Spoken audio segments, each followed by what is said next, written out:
All right, let's move on to our last topic of episode 201. We're doing okay, man.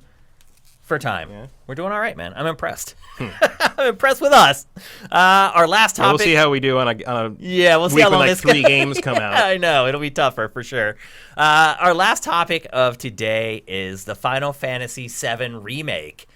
There is a demo out there right now. It launched yesterday. Mm-hmm. It's only about, I think it took me like 35 minutes. Yeah, it's about half an hour. Yeah, 40 minutes to get through. It's pretty much the E3 demo with, as Mitch said, a couple of things tacked on the end of it. Yeah. Speaking of Mitch, you played this like 4 times, right? What was your purpose of playing it so many times? Yeah, so I played it 3 times. 3 times. So I played it 1 time through in normal with just using the command system without the hotkeys.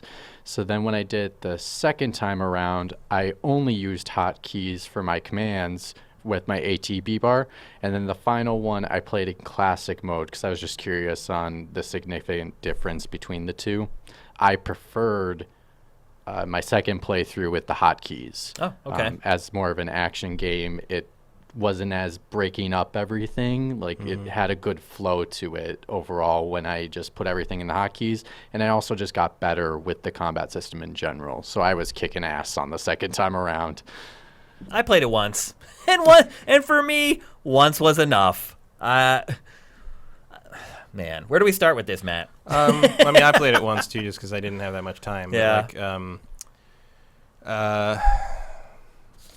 Yeah, it's gorgeous. It is. Technically, visually, it's amazing. Yeah. The difference between the cutscene character models and the in-game character models is almost undetectable. Yeah. Like it's really impressive. It's one of the best looking games I've seen. Yeah. Especially like in terms of the expressions on the faces and like just visual acting on the characters' faces, which is not something you get out of Japanese games all the time. It's true. It's doubly impressive. There's a nice moment when Barrett is doing his rant about the environment and the planet on the elevator, and Jesse and Cloud just sort of have this moment where they sort of look at each other like, what's he talking about? What's he on about?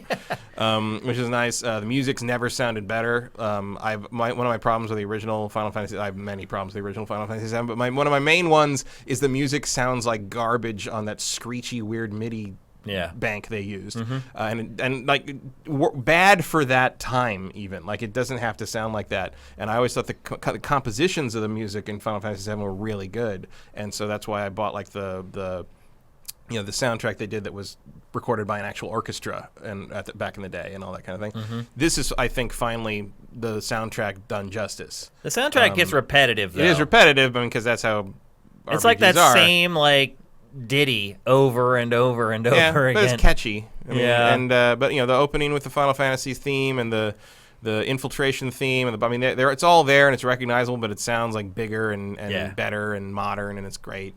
Presentationally, this game is almost flawless so far. My main thing is, and I know this is just sort of a Square Enix thing, so like that we've talked about also with Kingdom Hearts 3 a year ago.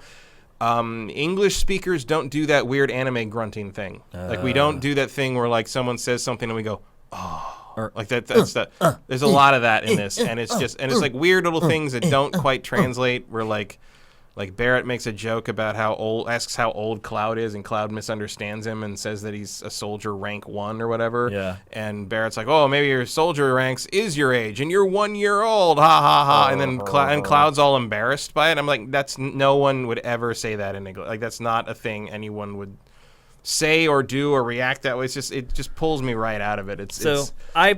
When I capture footage. Weird. When I capture footage, I turn down the background music because it makes it much easier to edit with the footage later. And like the footage that I captured of this will end up being used for years. Like when I need something for Pact Factor or any other show that we're doing and I need B-roll, I'll go to that B-roll that I captured at a really high bit rate and I'll use that. So I always turn down the background music so you can just hear the voice acting and the sound effects. And oh my gosh, playing this game without no music to kind of cover up what you were talking about, it's crazy, dude. It's just...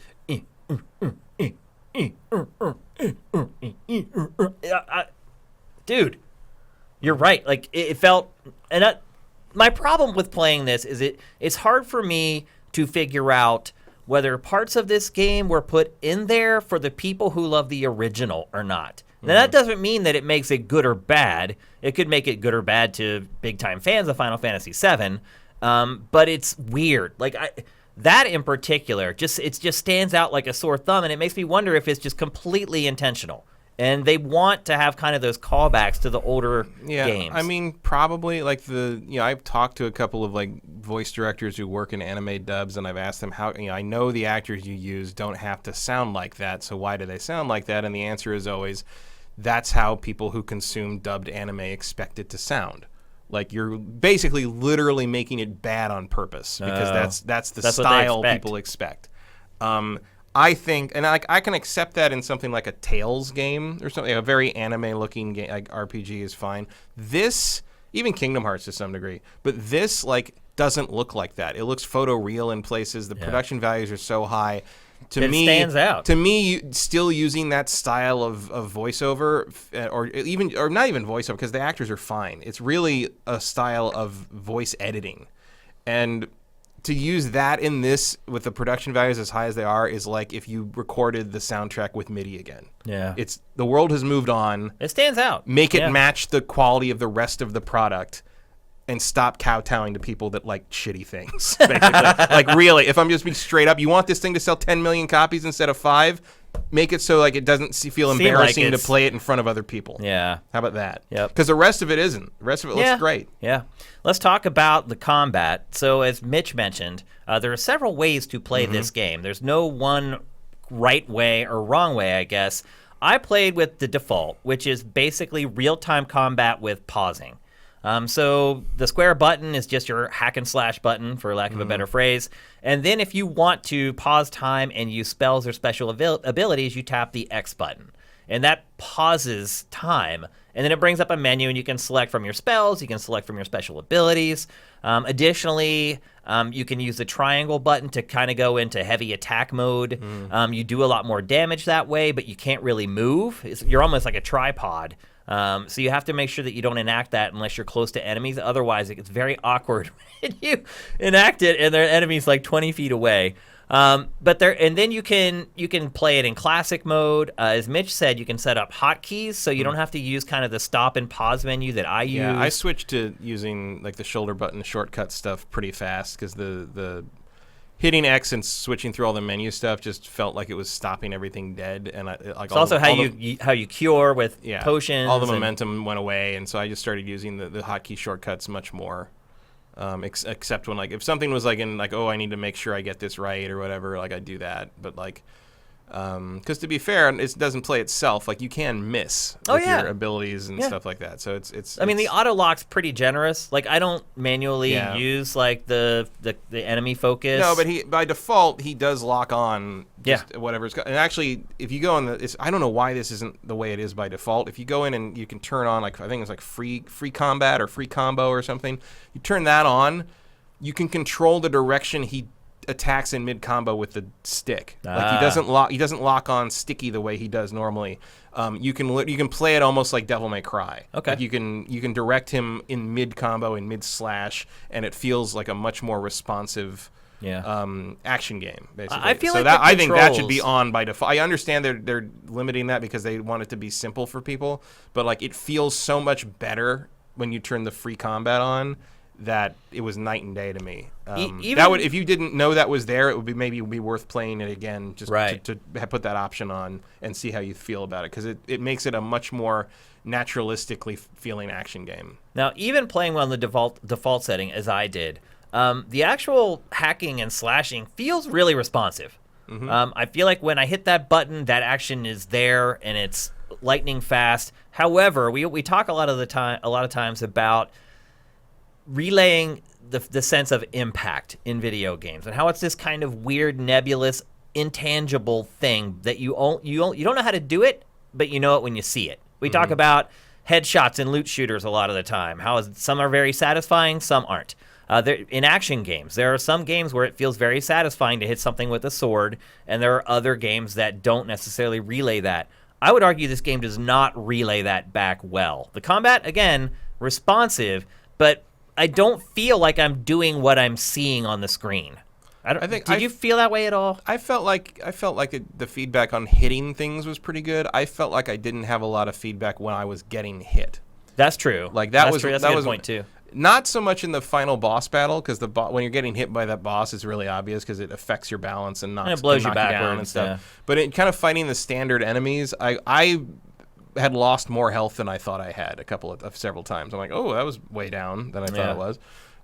So I felt like I didn't get a lot of feedback on when Cloud was getting hit, but I did feel like my feedback on hitting them was pretty solid. I could tell when I was hitting them. There was a marked difference between like when I was doing a lot of damage and not doing enough damage, so I needed to switch to the punishment mode. Like it was, I felt like it was pretty close to there. Okay. Especially once I turned the free combat thing on. Interesting. Maybe that really shifted because I felt less locked into sort of what I had to focus, like him automatically focusing on enemies. And like sort of not being able to pull out of a combo and sort of redirect him if I wanted him to go attack another thing that was about to hit me. I felt like I wasn't getting blindsided as much because I had more freedom and to decide where my attacks went. So I thought that improved just the feel of the game tremendously once I figured out that option was there. And I honestly didn't have problems with playing it on the default setting. I kind of liked that mix of real time and turn based. Once I got used to it and I got good and I kind of knew how many times I had to tap down to get to each spell and how many times I had to tap down to get to the potions, it didn't bother me that much. And I liked kind of the strategic element that pausing it brought because you could hit the X and it doesn't stop time. It just slows it down drastically. So there's still a little sense of urgency there. But then you actually have time to kind of look at each enemy in your field of view and kind of assess which one's the bigger threat, which one you want to use your magic on. So then you unleash your magic, and then maybe you go to the other one and you use your sword. I kind of enjoyed the way that they had it set up by default. But I am going to give the other ways a go as well to see if maybe I like them more. But that's why I love this combat system so much. When they announced this at E3, offering the choice, I think, is something that fans probably wanted for a long time because they wanted turn-based or they wanted full action. This kind of gives you an option. If I want to do full action, I can go all action. But like you were saying, it gives you an opportunity to be strategic. So it kind of marries the two, and I think it's a great way to try it. And if it works out really well, who knows? It could go in the future games. Yeah, and then some of the like bigger enemies in the game, you can't really topple them unless you use magic. Mm-hmm. I wasn't using it that much, to be honest with you, just on the fly, fighting rank and file enemies. But some bosses, you have to hit them with a specific element to kind of stagger them or disable them. One of, like, the mini boss needed a fire spell. Mm-hmm. This end boss that we're about to see here in a minute needs the thunder spell. So you do have to keep your eye on that. You also have to swap characters pretty frequently. Like during this one boss fight, if it picks up your character that you're playing as, you have to switch to the other character very quickly to try to get them to release the one that got picked up. So there is some kind of on-the-fly party mechanics. And here you see that, like, you can't reach this guy without Barrett because Barrett's ranged, and Cloud can't touch the turrets on the ceiling. Yep. Although he tries. He attempts it. There's a section coming up here where the camera just goes completely bonkers. Well, you can use fire, and it will reach it. Yeah, your spells do have a range. With Cloud, you can do a spell, and then but I don't use spells unless I have to. I didn't use them at all until I needed to, and then once they told me, I started using them. But yeah, it's not necessary. You can play this game. It seems like what we've played so far, just using your sword. I do feel like the camera's too close. Well, you can see here where the camera just goes bonkers. Well, not even just this, but I think just running around, I felt like the camera's a little claustrophobic. Well, the other problem too is that sometimes the game takes over the camera to show you something the way it wants you to see it, but it still lets you have control of the camera. So it'll start like doing a pan, and I can like manipulate it and it gets. There's some awkward stuff in here with the camera for sure. This is one of the weirder things in here, and I'm obviously not a Final Fantasy VII purist because I don't particularly like the game in the first place, but one of the weird changes here is that in the original game, they plant the bomb, they fight the boss, the bomb has a timer on it, and they have to get out before their bomb blows up and destroys the reactor. And here you can choose how long the timer is. You could do that in the original too. Which he does say something different, which option but you the choose. trick here is, in the original, the bomb works. In this, the bomb doesn't work. And the reason the reactor is destroyed is because Shinra blows it up themselves. They basically cause their sentry robot things to shoot their lasers everywhere and destroy the place, even though the bomb that avalanche sets doesn't go off. They think it does. Yeah. But it felt like a weird change to like make sure our heroes aren't actually terrorists or something. It felt like a weird thing to do to make it Shinra's fault instead of like, there's a moral gray area in the original game, which I hate giving the original game like narrative credit for any of this stuff because I think it's a terrible story for the most part. Yeah. But that part was interesting. They never followed up on it in any interesting way. But the idea that you started out literally as a bunch of eco-terrorists and not really understanding whether they were good or not or correct about what they believed or not was an interesting hook for the beginning part of the game. And with that gone, with this, it makes me wonder what the new hook is. Yeah. Like, is it just like Shinra's bad? I don't know. I'll be honest. The writing and the plot in this were big turnoffs for me. I think the writing's terrible. It feels like it's written for like a 5th grade level. I don't know. The voice acting was a turnoff. If I were going to play this for the story, I would not be very excited to play it, or the voice acting, or the writing. I would be very excited to play it. But I actually just enjoyed playing this. Believe it or not. I mean, it wasn't. It wasn't that bad to play. It makes me wonder how you sustain this combat system over 40 hours. It's not very deep. That's the problem. Like, I assume each character is going to have their own permutation of how this works for them, and so you're going to have to want to switch between them for particular enemies. I assume at some point there will be bosses that... Because clearly they're not afraid to change up how the bosses work, because the boss in this doesn't work exactly the same way. I mean, it's recognizable as the boss from the original game, but it's not the same fight. I can see places where like you have to switch intelligently between the different characters because they have different abilities that can get you into the weak spot of this boss, and then you have to switch over to this other character that would be the best one to attack them when they're staggered, that kind of thing.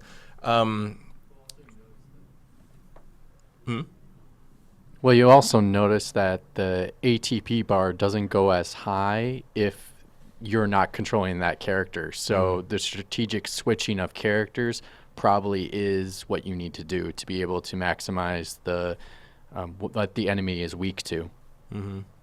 Yeah. The combat just to me just doesn't have enough depth. It's like you have one button that you hammer for most of your attacks, which is a square. And there's kind of auto combos that fire off. And then if you want to do the bigger attacks, you hit triangle. And that's pretty much it. So you just end up spamming square for the most part during combat. And then when you're ready to unleash your more powerful attacks after you've staggered an enemy, then you unleash with the triangle attacks. But overall, the combat isn't that deep. So you're right. While it did pacify me during this 35 or 40-minute demo, I do wonder... when you're talking about 40, 50 hours, if there's going to be... I mean, the hope is that it opens up more as you move forward and gain more diverse characters. Yep. So are you more excited to play the final version or less excited to play the final version after playing this demo? I mean, about even, yeah. I would say. I would say it's about what I expected. Yeah. I mean, I had also played this before. I expected kind of a permutation of sort of Kingdom Hearts meets...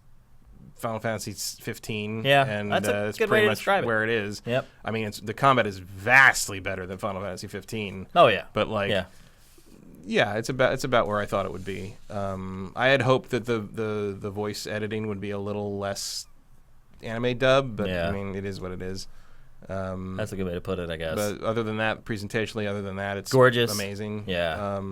I do wonder about obviously it stops at it only covers Midgar, it's part 1 of whatever, even though the box doesn't say that. It doesn't. Yeah. Red 13 is not playable, or Red 12, whatever, I don't remember what his number is. The cat isn't playable because you don't get to him in this version. Well, yeah. Makes me wonder when the next one will be. Yeah.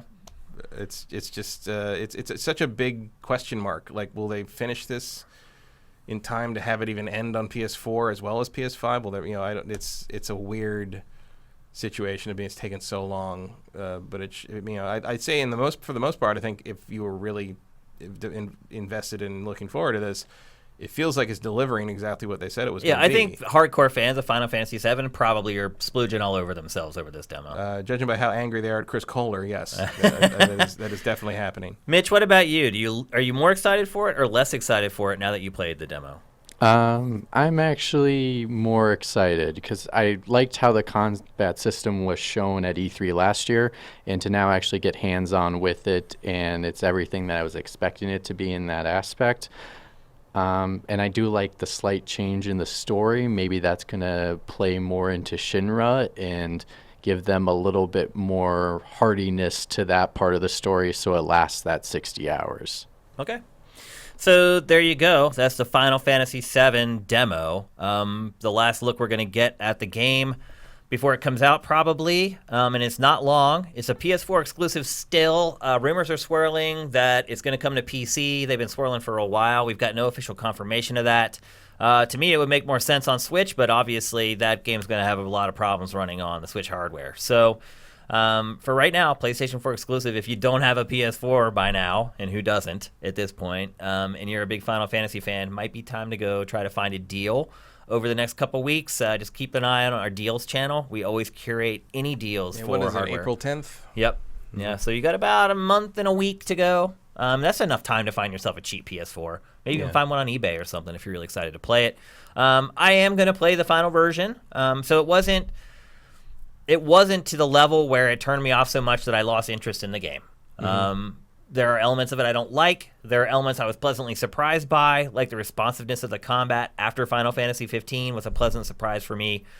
Technically, I knew it was gorgeous already. Seeing it running in real time, like instead of at a trade show, like on my own TV with my own surround sound, definitely made an impact. Gorgeous game.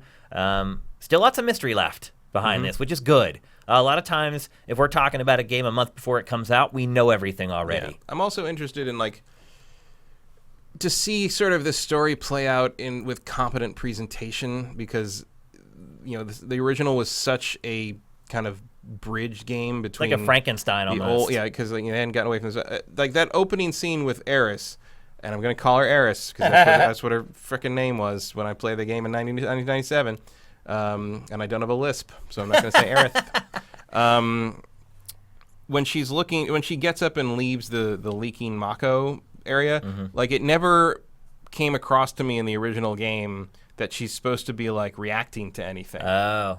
Because they were just big eyes with no mouth. There was no expression. There was no real way to tell what anyone was thinking. And just the ability to see what's happening on their faces as this stuff is going on is already an enhancement. Yep.